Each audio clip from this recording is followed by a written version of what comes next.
अस्सलाम वालेकुम स्टूडेंट्स, कैसे हैं आप सब। अगर आपने अभी तक मेरे चैनल को सब्सक्राइब नहीं किया तो मेरे चैनल को सब्सक्राइब करें और बेल के नोटिफिकेशन को प्रेस कर दें ताकि जो मेरी आने वाली लेटेस्ट वीडियोस हैं वो आप तक पहुंच जाएं। आज की जो मेरी वीडियो है इसमें मैं सप्लीमेंट्री प्रॉब्लम नंबर 112 को एक्सप्लेन करने लगी हूँ।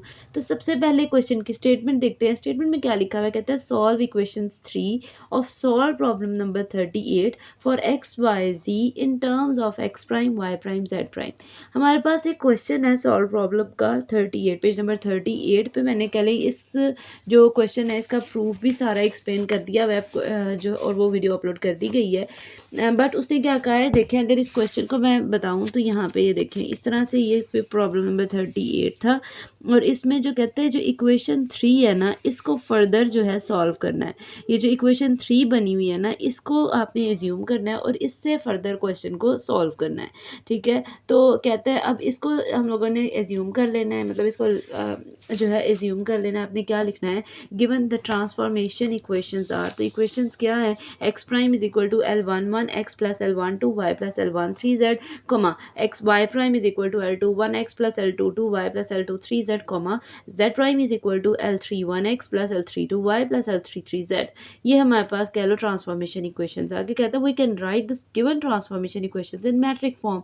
अब हम लोगों ने इसको मैट्रिक्स फॉर्म में कहता है अगर हम लिखना है तो किस तरह से लिखा जाएगा, x prime y prime z prime एक साइड पे, एल और जो एल वाली वैल्यूज़ हैं उसको एक दफ़ा लिख देना और एक्स वाई जी को ऊपर सीक्वेंस वाइज, अगर यहाँ पे एक्स प्राइम है उसका आगे एक्स, यहाँ वाई प्राइम है उसके साथ वाई और यहाँ पे जेड प्राइम है उसके साथ जेड आ जाएगा, बाकी सारी वैल्यूज सेम है। फिर उसके बाद कहता है कि ये अगर जनरल बात करें तो इसको उसने कैपिटल एक्स से रिप्रेजेंट कर दिया है, इसको कैपिटल एल से रिप्रेजेंट कर दिया है और उसको लेट कर दिया है कैपिटल एक्स से। कहता है to express x in terms of x prime we need to invert the matrix. कहता है हम लोगों ने अगर इसको इन्वर्ट मतलब चेंज कर दिया जाए, यहाँ पे एल मल्टीप्लाई हो रहा है, अगर दूसरी साइड पर जाएगा तो वो डिवाइड हो जाएगा। ठीक है, तो अगर एक वैल्यू एक साइड पर डिवाइड हो रही होती है इसका मतलब उसकी पावर 1 है। ठीक है, फॉर एग्जाम्पल जैसे मैं कहती हूँ कि यहाँ पे अगर एक्स प्राइम है तो डिवाइडेड बाय एल आ जाएगा, जिसकी कोई पावर नहीं होती उसकी पावर 1 होती है। अब ये डिवाइड हो रहा है, अगर ये ऊपर शिफ्ट होगा तो एल की पावर -1 में शिफ्ट हो जाएगा।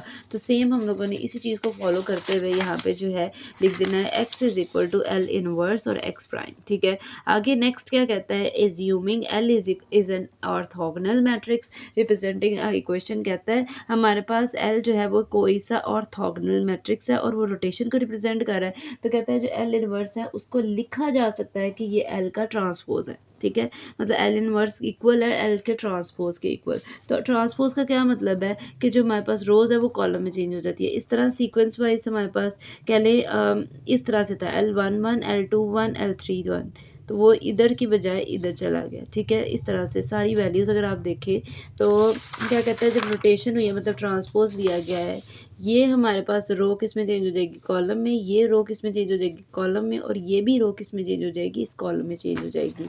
चेंजिंग करने के बाद आपने क्या करना है, इस तरह से लिख देना है। ठीक है, हमारे पास वैल्यू आ जाएगी। अब फर्दर अगर इसको मल्टीप्लाई करें तो लिखा रहता है expression for x y z are. कहता है अब अगर इसको मल्टीप्लाई करो आगे वाली टर्म्स को तो एक्स किसके इक्वल आ जाएगा, L11 x prime plus L21 y prime plus L31 z prime, comma y is equal to L12 x prime plus L22 y prime plus L32 z prime, comma z is equal to L13 x prime plus L23 y prime plus L33 z prime. ठीक है, और इसको आपने लिख देना है कि ये, और इसको हाईलाइट कर देना है क्यों, क्योंकि ये आपका क्या है, फाइनल आंसर है। और लास्ट पे आपने ये हेडिंग दे देनी है कि ये आपका क्या है, फाइनल आंसर है। ये दीजिए आज की मेरी वीडियो। होपफुली आपको मेरी वीडियो अच्छी लगी होगी। अगर आपको मेरी वीडियो अच्छी लगे तो वीडियो को लाइक करें और सब्सक्राइब करना मत भूलिएगा। तो इंशाल्लाह जो नेक्स्ट वीडियो होगी वो फर्दर सप्लीमेंट्री प्रॉब्लम से रिलेटेड होगी। तो तब तक के लिए अल्लाह हाफिज़।